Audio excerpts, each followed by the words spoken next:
Bonjour, bonjour. Dans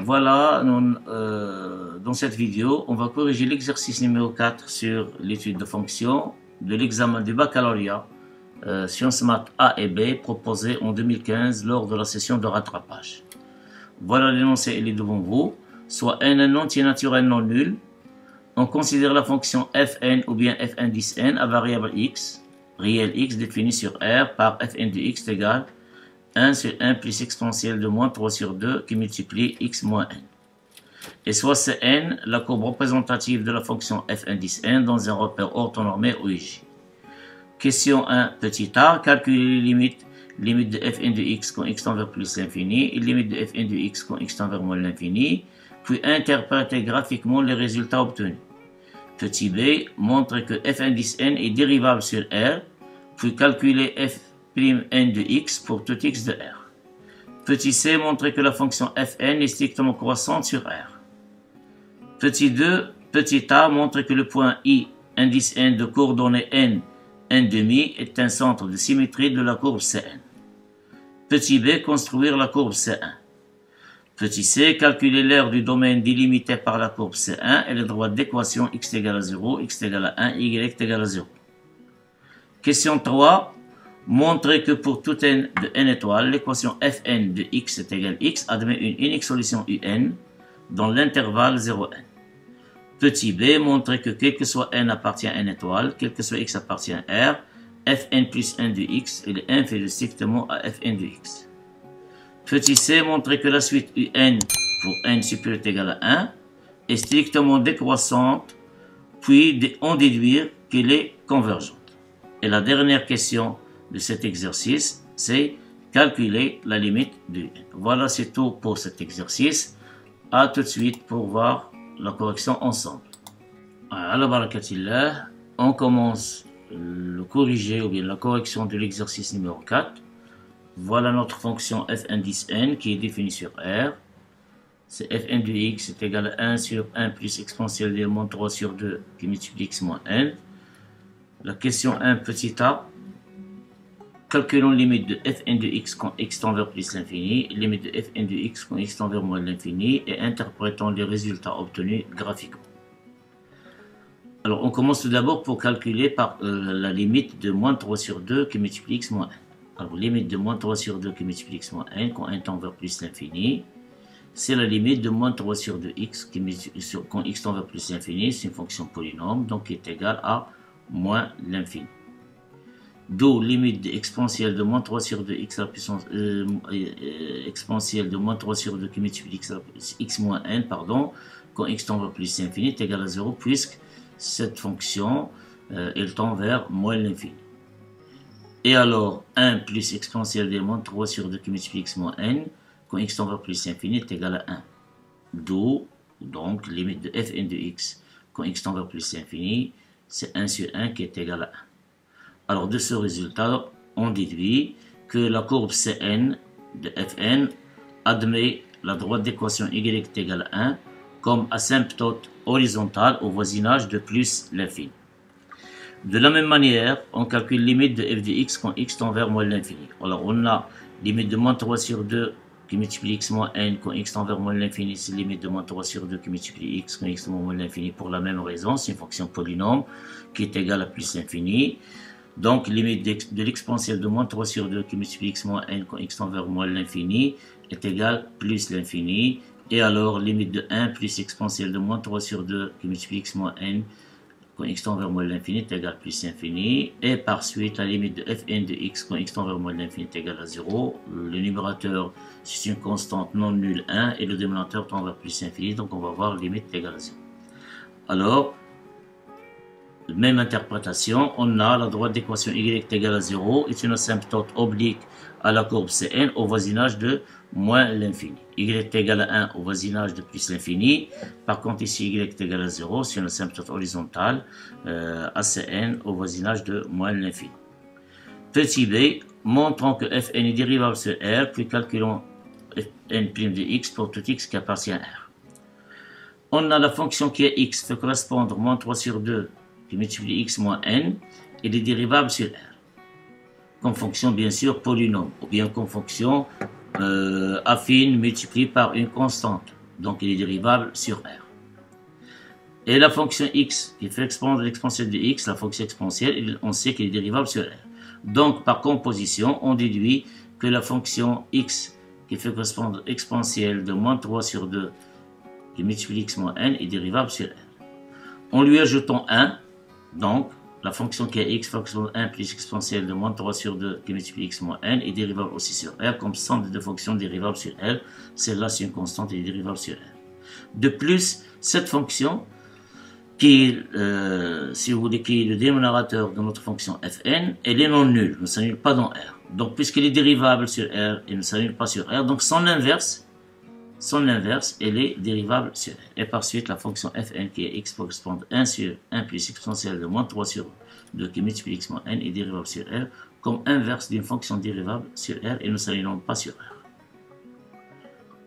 Et pour tout x appartient à R, la fonction dérivée de fn' de x, c'est moins la dérivée de la fonction dénominateur sur la fonction dénominateur au carré. Voilà la fonction dénominateur au carré. Et la dérivée de cette fonction dénominateur, donc la dérivée de 1 c'est 0, et la dérivée de l'exponentielle de moins 3 sur 2 x moins n, c'est moins 3 sur 2 qui multiplie l'exponentielle de moins 3 sur 2 qui multiplie x moins n.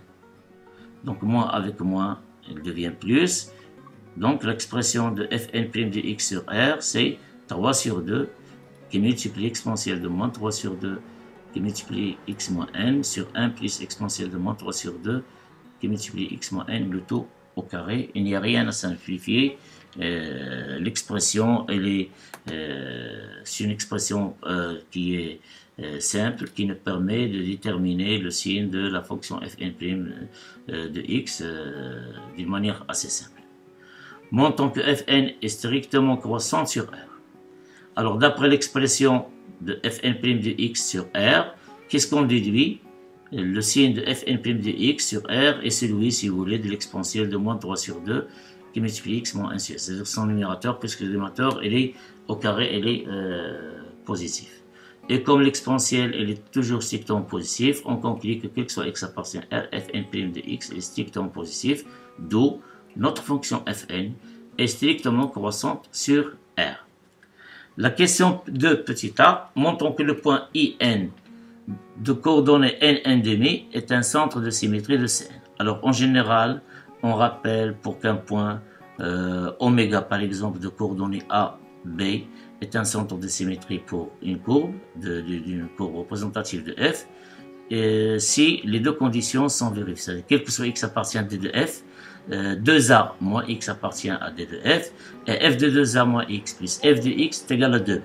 Donc, puisqu'ici c'est une incertitude que IN est un centre de symétrie, on va vérifier est-ce que les conditions sont bien vérifiées ou pas. Alors, soit x appartient à d de fn, qui est égal à r. Alors, si x appartient à R, forcément 2n, A ici, il est remplacé par n et b par 1 demi. 2n moins x appartient à R. Et f indice n de 2n moins x plus f n de x est égal à 1 sur 1 plus exponentielle de moins 3 sur 2, 2n moins x moins n plus 1 sur 1 plus exponentielle de moins 3 sur 2, x moins n. Alors, en simplifiant ici, 2n moins 1, c'est n. Donc, on obtient 1 sur 1 plus exponentielle de moins 3 sur 2, n moins x, plus 1 sur 1 plus exponentielle de moins 3 sur 2, x moins n. Il faut faire attention ici. Ici, c'est n moins x. Et là, c'est x moins n. Alors, on va réduire au même dénominateur. On obtient 1 fois 1 plus exponentielle de moins 3 sur 2, x moins n, plus 1 qui multiplie cette quantité, c'est-à-dire 1 plus exponentielle de moins 3 sur 2 qui multiplie n moins x. Le produit, c'est deux termes en dénominateur. Donc, c'est 1 plus exponentielle de moins 3 sur 2 n moins x plus 1. Donc, on respecte ici, on conserve le numérateur comme tel ici. Et en développant ici, on obtient 1 fois 1, c'est 1.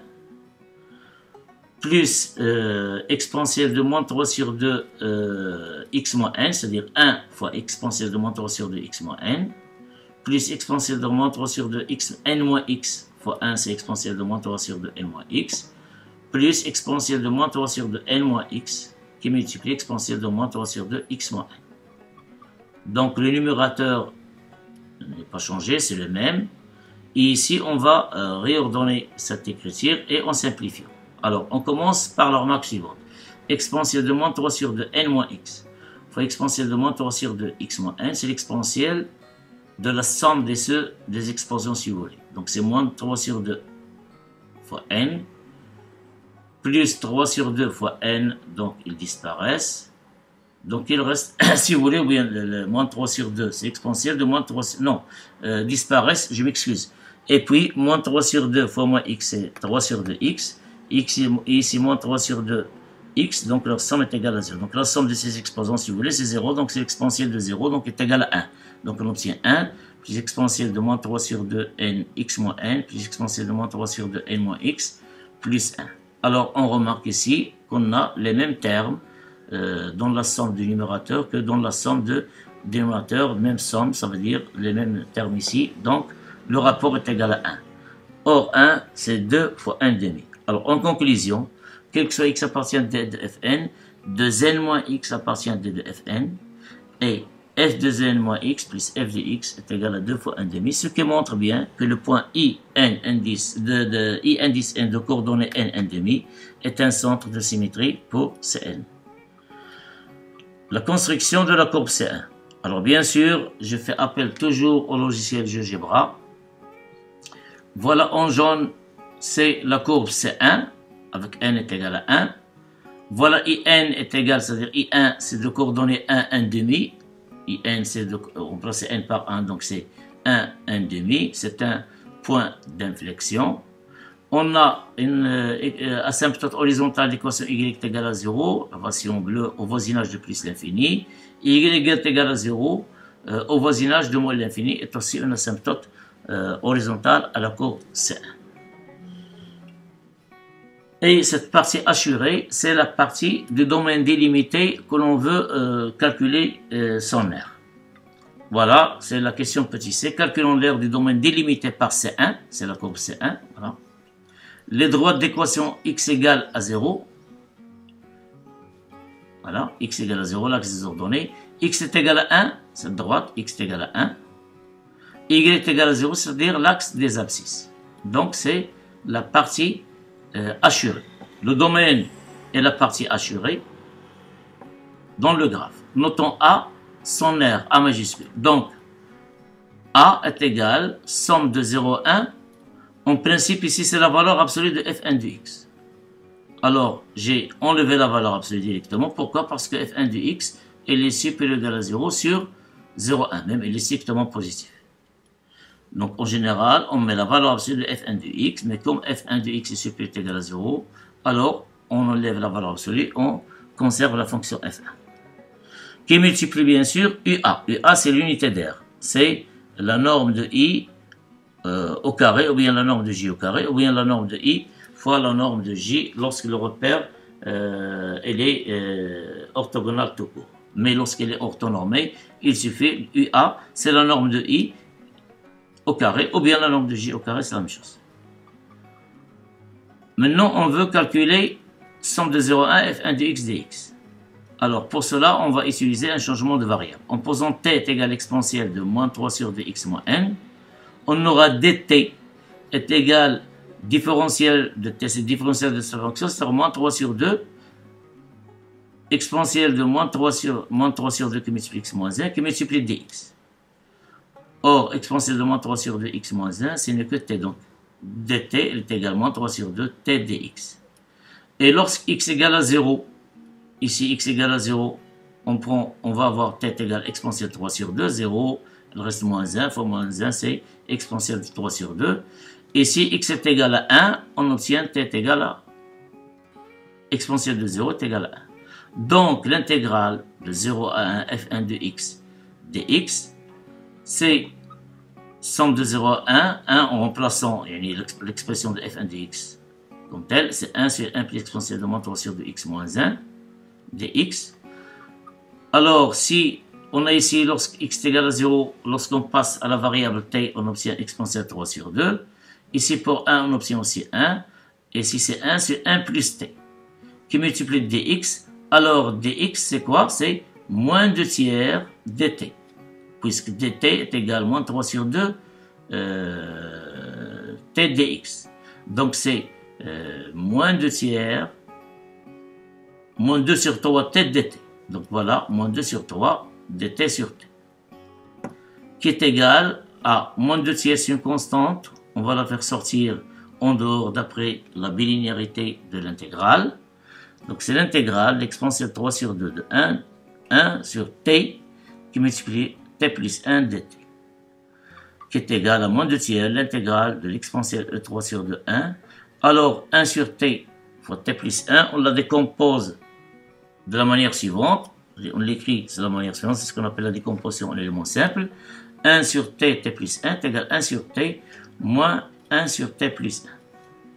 Qui est égal à moins 2 tiers, l'intégrale de 1 sur t dt entre l'exponentielle 3 sur 2 et 1, plus, ici moins fois l'intégrale c'est moins, ici moins avec moi c'est plus 3 sur 2, l'intégrale de l'exponentielle 3 sur 2, 1 sur t plus 1 dt.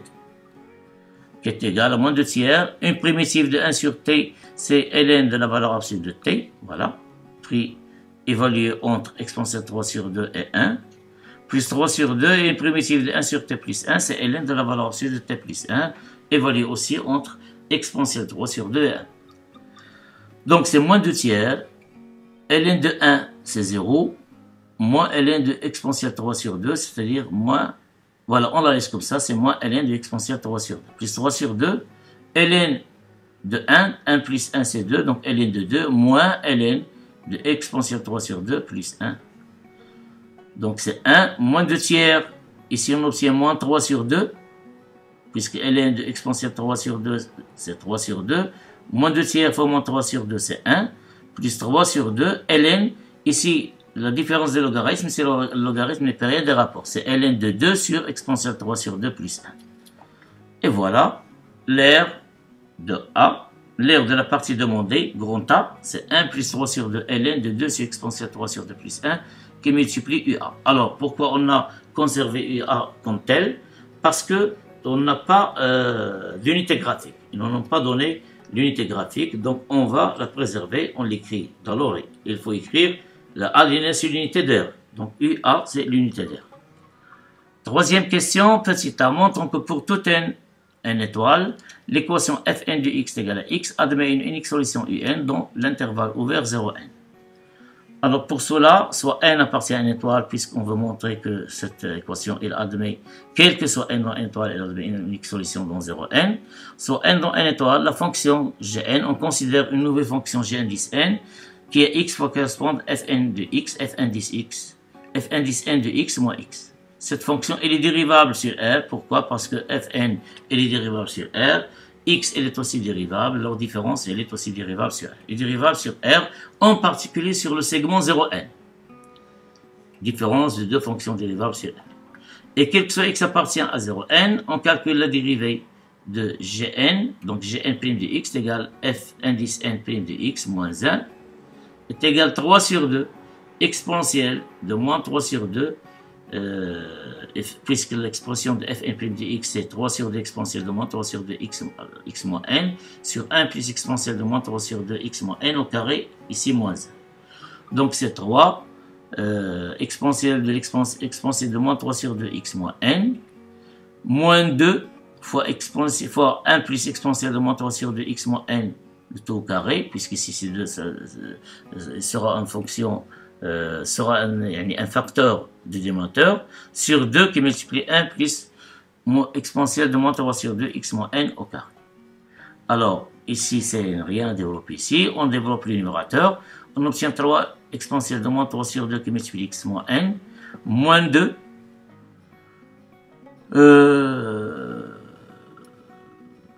c'est ça. Alors, pardon, ici, le développement de ce carré, je m'excuse. Alors, 1 au carré, c'est 1 fois moins 2, c'est moins 2. Le deux produit, c'est-à-dire 2 exponentielle de moins 3 sur 2 x moins n, multiplié par moins 2, c'est moins 4 exponentielle de moins 3 sur 2 x moins n. Et puis, cette quantité au carré, c'est exponentielle de moins 3 qui multiplie x moins n, multiplié par moins 2. Donc, c'est 2 exponentielle de 2 fois exponentielle, je m'excuse, de moins 3 x moins n sur, bien sûr, 2 qui multiplie 1 Alors, je ne sais pas comment, je m'excuse, l'égal qui s'écrit ici, c'est 2 plus 2 exponentielle, plus 2 exponentielle, voilà. Parfois, on veut arriver en vitesse, mais il faut s'assurer que le travail est correct. Donc voilà, c'est 3 exponentielle de moins 3 sur 2 x moins n moins 4 exponentielle de moins 3 sur 2 x moins n, c'est moins exponentielle de moins 3 sur 2 x moins n, moins 2, et moins 2 exponentielle de moins 3 qui multiplie x moins n. Sur le dénominateur qui reste intact.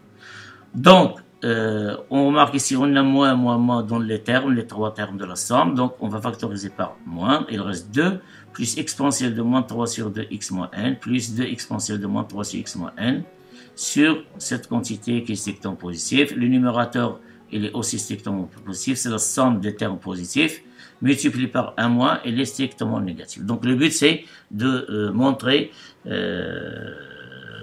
étudier, si vous voulez, la monotonie. On a intérêt à connaître la monotonie de la fonction nouvelle Gn.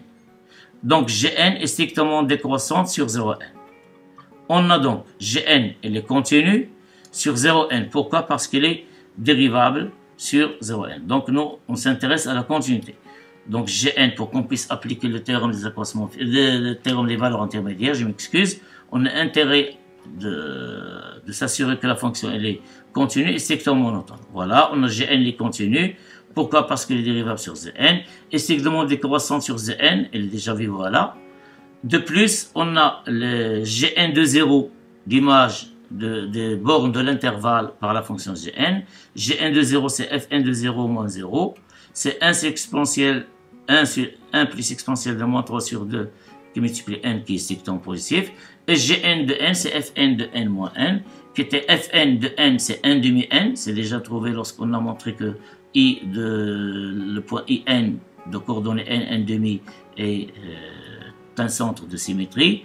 Fn de n, c'est 1 demi. Donc, c'est 1 demi moins n, il est strictement positif. Pourquoi? Parce que n est supérieur ou égal à 1. n appartient à une étoile, donc il est supérieur ou égal à 1.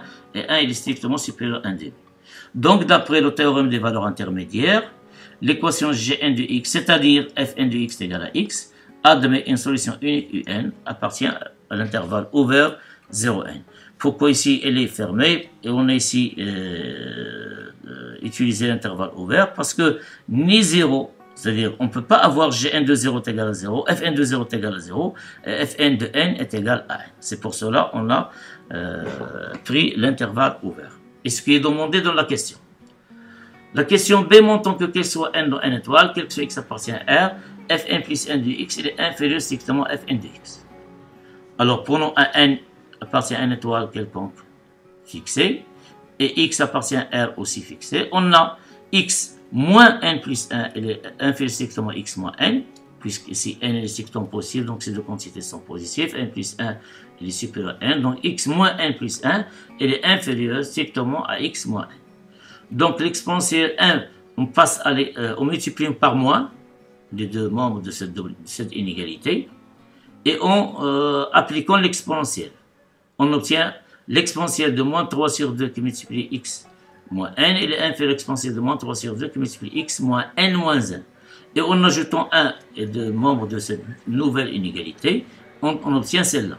Et par l'inverse, ces deux quantités sont positives.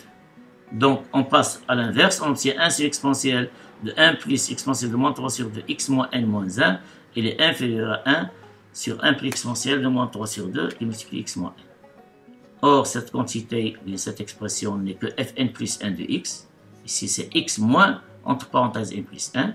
Et celle-là, c'est l'expression de Fn de x. Voilà, on a obtenu Fn plus 1 de x, est inférieur à n de x. Et cela, quel que soit n dans n étoile, quel que soit x dans R. Et voilà notre conclusion. Quel que soit n dans n étoile, quel que soit x dans R, Fn plus 1 de x est inférieur à Fn de x. La question C montrant que n est supérieur ou égal à 1 est strictement décroissante et déduisant qu'elle est convergente. Alors, pour moi, cette question, elle est un petit peu difficile, mais qui nécessite un petit peu du temps, mais il y en a des élèves qui peuvent arriver à répondre correctement. Sinon, c'est pas grave, donc nous, on s'entraîne on s'habitue à des techniques, des astuces, etc. C'est l'occasion d'apprendre ces nouvelles techniques. Alors, soit n dans n étoile, on a eu n inférieur strictement à n, même strictement positif. Mais maintenant, on s'intéresse au majorant. Et la borne supérieure. Donc, un il est inférieur à n, et n plus 1 inférieur à n plus 1, c'est par définition du n. Ils sont compris entre 0 n et 0 n plus 1. Et comme fn et fn plus 1 sont strictement croissantes, je m'excuse, alors fn de un il est inférieur à fn de n qui est égal à 1 demi, et fn plus 1 de n plus 1 il est inférieur à fn plus 1 de n plus 1 qui est aussi égal à 1 demi. Donc, qu'est-ce qu'on déduit? Que un, fn de un c'est un. Donc, on sait que n est strictement positif, inférieur à n, mais maintenant on a trouvé que un autre majorant qui est inférieur à n. Donc, un il est compris entre 0 et 1 demi, et idem pour n plus 1, il est compris entre 0 et 1 demi. Et par suite, un plus 1 moins un, il est compris il est inférieur à 1 demi, puisque moins un, il est compris entre moins 0, moins 1 demi et 0. En ajoutant ces deux double inégalité membre à membre, on obtient un plus 1 moins n, il est strictement supérieur à moins 1 demi et inférieur strictement à 1 demi. Nous, on s'intéresse uniquement à ce côté. Donc, 1 plus 1 moins n, il est inférieur à 1 demi, qui est à son tour inférieur à 1. Et par suite, on va faire passer 1 dans ce côté et 1 dans l'autre, et on retranche moins n des deux membres. Donc, on obtient un plus 1 moins n, il est inférieur strictement, moins n moins 1, il est inférieur strictement à un moins n. C'est ça, on a passé moins un dans ce côté, on obtient un plus 1, il est inférieur à un plus 1, on a passé 1 dans l'autre côté, on obtient 1 plus 1 moins n, inférieur à n, et on a retranché moins n, ôté moins n des deux côtés, donc on obtient 1 plus 1, moins n moins 1, inférieur à n moins n. Et alors, en appliquant l'exponentielle, mais après la multiplication de ces deux membres par un nombre négatif moins 3 sur 2, donc on va renverser l'ordre, et en appliquant l'exponentielle, on obtient l'exponentielle de moins 3 sur 2, un moins n, il est inférieur à l'exponentielle de moins 3 sur 2, un plus 1, moins n plus 1. Moins n moins 1, c'est moins n plus 1. En ajoutant 1, ici j'ai brûlé les étapes, en ajoutant 1 de deux côtés, et on va faire l'inverse, on obtient 1 sur 1 plus l'exponentielle de moins 3 sur 2, 1 plus 1 moins 1 plus 1, il est inférieur à 1 sur 1 plus l'exponentielle de 1 plus l'exponentielle de moins 3 sur 2 et n moins n. C'est-à-dire, c'est fn plus 1 de n plus 1 qui est inférieur strictement à fn de un. Et comme fn plus 1 sur n plus 1, fn de n sur un, c'est-à-dire que n plus 1, il est inférieur strictement à n, et cela, quel que soit n appartient à n étoile. Par conséquence, quel que soit n dans n étoile, un plus 1, il est inférieur strictement à un, ce qui montre que n supérieur est égal à 1 est strictement décroissante, et puisque de plus, et puisqu'elle est minorée par 0, alors elle est convergente. Pour la dernière question, calculons la limite de un. Alors, on a vu dans la dernière question, bien la question précédente, qu'elle est convergente. Pour cela, on suppose que la limite de n est égale à L, un nombre réel lorsque n bien sûr tend vers plus l'infini. Alors, si la limite de n est égale à L, alors la limite de n moins n quand n tend vers plus l'infini, c'est moins l'infini. Et par suite, la limite de moins 3 sur 2 qui multiplie n moins 1, c'est plus l'infini. Et donc, la limite de l'exponentielle de moins 3 sur 2 n moins n quand n tend vers plus l'infini est égale à plus l'infini. Et alors, limite de 1 sur 1 plus exponentielle de moins 3 sur 2, je m'excuse, moins 3 sur 2 qui multiplie un moins n quand n tend vers plus l'infini, on obtient le numérateur c'est 1 de constante et le dénominateur tend vers plus l'infini, donc le rapport tend vers 0. Et comme fn de un est égal à un, c'est-à-dire 1 sur 1 plus exponentielle de moins 3 sur 2, je ne sais pas comment j'ai oublié sur 2, moins 3 sur 2 un moins n est égal à un. Alors par passage à la limite, donc on a ici la limite de n c'est L, et la limite de cette quantité c'est 0, on obtient n égale à 0. Et voilà, la limite de n lorsque n tend vers plus l'infini est égale à 0. Donc c'est tout pour cet exercice. Bon courage et bonne préparation pour l'examen.